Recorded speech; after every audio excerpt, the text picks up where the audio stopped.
New intro. Hope you guys are digging it. Thank me and Canva and 2 hours of work. All right.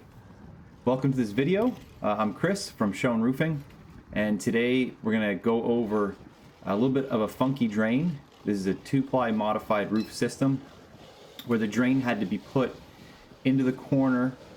This is over top of balcony, and this was the best place for the plumber to be able to hook it up to a downpipe without going through a bunch of fur and other structural stuff underneath.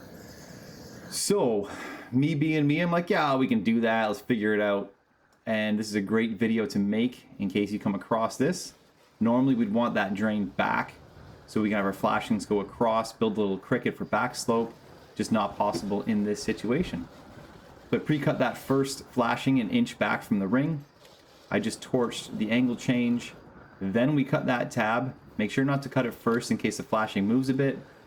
Pull that flashing back to make sure that it is sealed all the way up. And this angle change going on top of the parapet is really important. I find a lot of people don't put enough heat there. They'll do some on the face, some on the top, kind of flop it over and don't spend time making that angle change crisp. And what that'll do is that can bump the metal up after, and the metal guys hate that. So spend a little extra time on there. I did this one in a 2-step, so I did that angle change. And now I am going to get the bleed out on those last couple inches. This is making sure that if any water gets in the metal after it's done, it's not going to get back into our roof system whatsoever. Metal should never be relied on to keep water out of a building in this situation as a parapet capping. It's more to hide all the ugly flat roof membrane.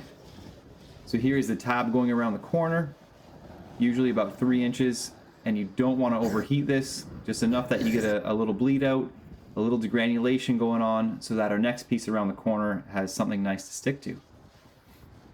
As you can see, I'm buttering up everything as I'm going. I don't like going back after flashing's done around all the edges and trying to touch it up.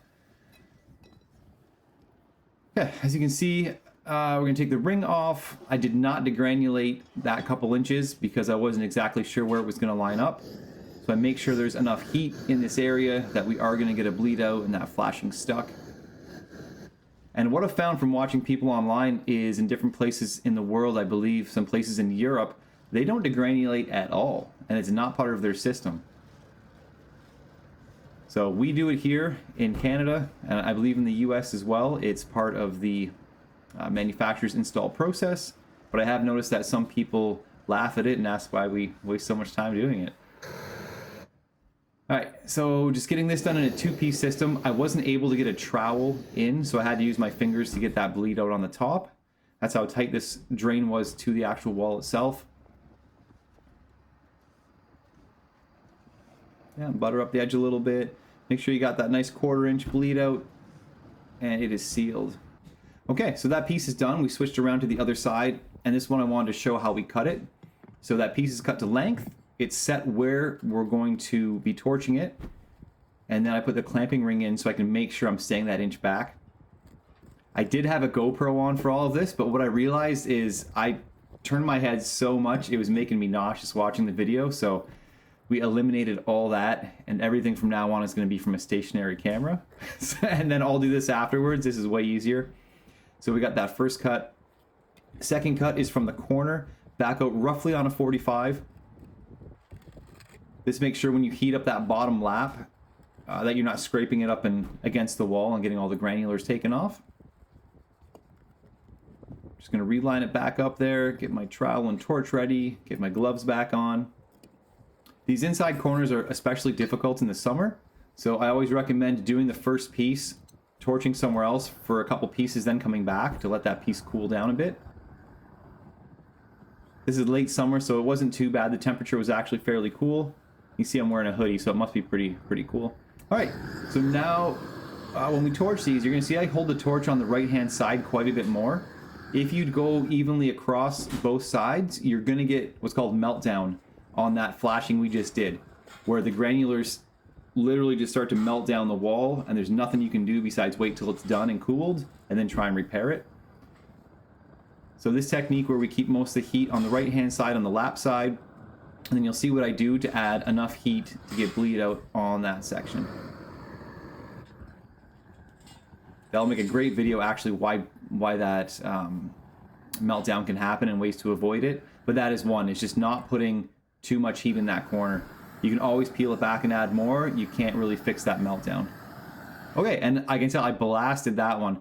So you can do this all in one piece. I did the other top in two, the angle change, and then that bleed out. It is perfectly fine to do it all in one go, especially if you have your torch at the right pressure. Everything's looking good, and it's nice, tight. You see that top angle change? There's no bubble there. There's no lifting, so that's going to stay nice for the metal guys. And now the difficult part is doing this semicircle. So I really took my time. Make sure that trowel is super hot. But you can see I only have about 2 to 3 inches of material to weld down. So it's really just light on that trigger. It's not blasting it, just really light. You don't need a ton of heat when you just have a few inches of cap sheet to weld down. Once again, the trowel was too big to fit in there and go around, so use your fingers. And your fingers are great because you can feel if the material is melted to the point it needs to. You can see there, I felt that the trowel wasn't pushing that material down, no bleed out coming out. So lift it up right away, fix it as you go. And then this is almost done. So I'm just gonna give it one more check. Make sure everything's embedded. There's no air bubbles inside there. And that is it. That is how you put a drain towards the cap sheet inside corner flashings in this drain detail. Clamping ring fits on great. Thank you so much for watching. My name is Chris from Schoen Roofing, and we'll see you next time.